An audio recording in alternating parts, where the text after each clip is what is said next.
Shalom Bapak Ibu Saudara-saudari yang dikasihi dan mengasihi Tuhan. Kita bersyukur hari ini Tuhan boleh memberkati kita. Mari sebelum kita membaca merenungkan firman-Nya, kita berdoa. Tuhan, terima kasih untuk berkat-Mu hari ini. Kami bersyukur Engkau boleh menjaga, memelihara kami sepanjang malam, dan hari ini Engkau boleh membangunkan kami untuk kami boleh beraktivitas kembali.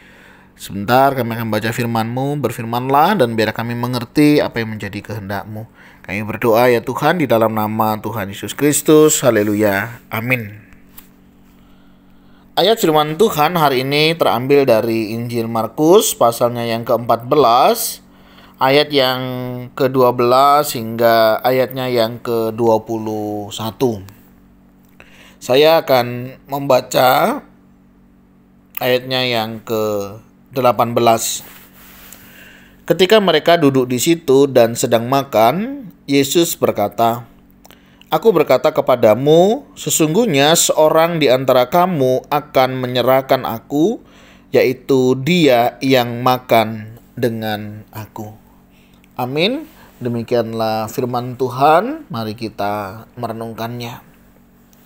Bapak Ibu Saudara yang dikasihi dan mengasihi Tuhan, di dalam sebuah relasi tentunya kita akan saling menjaga satu dengan yang lainnya.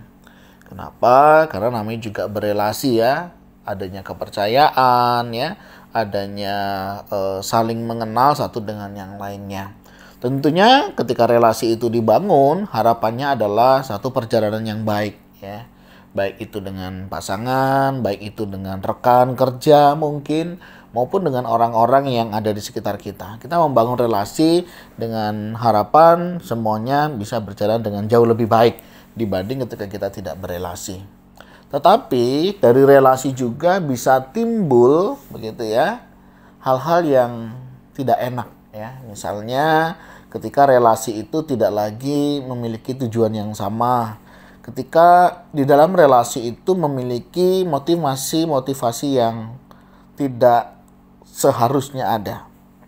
Ya, karena kebanyakan di dalam membangun sebuah motivasi itu dibangun atas dasar kira-kira nanti aku dapat apa ya kalau aku membangun sebuah relasi. Tidak bagaimana apa yang bisa aku berikan.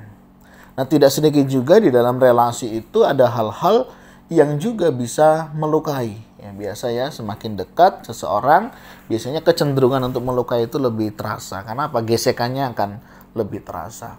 Nah, demikian juga di dalam kisah di malam itu ya, bagaimana Yesus sebelum diserahkan begitu, Yesus mengadakan perjamuan malam. Nah, di perjamuan malam itu Yesus menceritakan bahwa dari ke-12 murid itu nanti akan ada satu orang yang akan menyerahkan dia. Wah, ini satu berita yang tentunya tidak mengenakkan, berita yang sangat mengejutkan ya.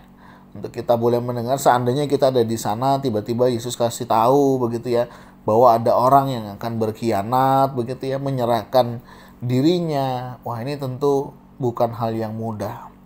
Nah, yang saya belajar dari Tuhan Yesus yang di sini adalah bagaimana dia tetap bisa bersikap dengan baik. Dia tetap bisa menyampaikan pesan ini menurut saya luar biasa. Dia tahu siapa yang akan menyerahkan dirinya, tetapi dia masih bisa mengajak makan bersama. Ini satu hal yang menurut saya juga nggak mudah ya, ketika kita tahu ada orang yang mungkin ya, dalam tanda petik itu istilahnya orang zaman sekarang itu menusuk dari belakang begitu ya.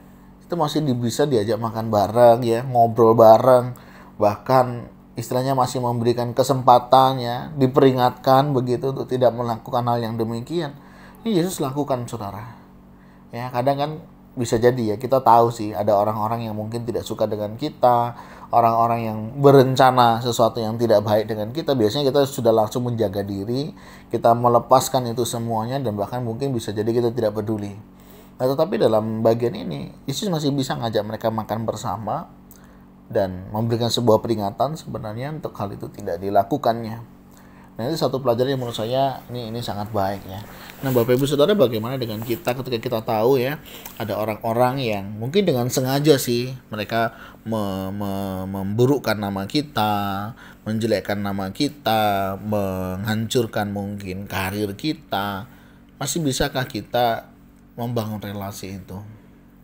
Masih bisakah kita melihat ada sesuatu di sana, dan masih beranikah kita juga untuk memperingatkannya atau memberikan nasihat, karena kita nggak bisa melarang ya akan apa yang orang lain mau lakukan kepada kita, tapi paling tidak kita juga bisa mengerti apa yang menjadi bagian kita.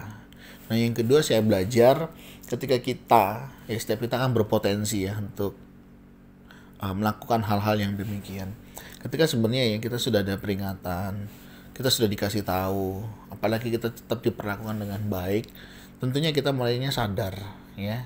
Jangan kita terus meneruskan rencana kita. Ya, kalau peristiwa di Tuhan Yesus memang dikatakan peristiwa memang itu harus terjadi gitu ya, tetapi celakalah orang yang oleh anak manusia itu diserahkan. Memang sudah begitulah jalannya.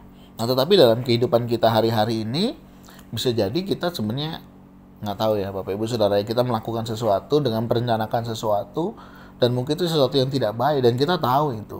Ya jangan diteruskan, jangan dilanjutkan, begitu ya. Penyesalan itu kan selalu datangnya di belakang.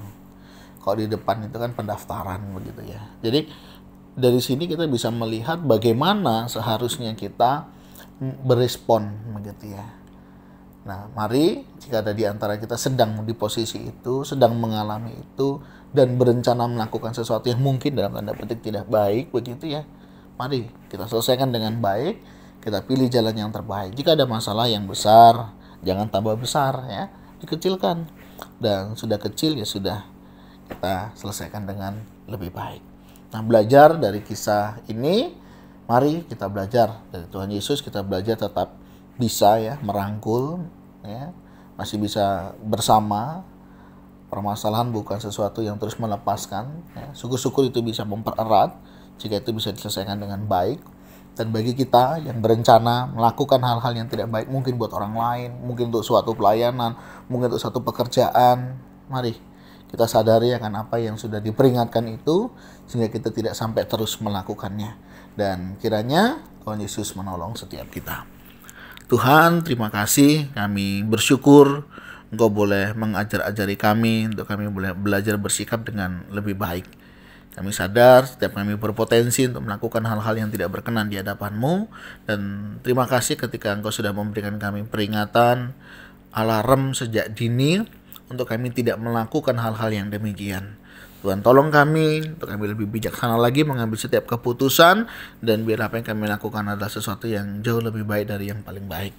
Berkati juga untuk orang-orang yang mungkin sedang mengalami perlakuan, ketidakadilan, hal-hal yang demikian. Tuhan, kuatkan, teguhkan iman mereka sehingga mereka juga boleh melihat kemurahan Tuhan. Dan setiap kami juga senantiasa diingat-ingatkan untuk kami boleh tetap melakukan apa yang terbaik untuk kemuliaan bagi nama Tuhan.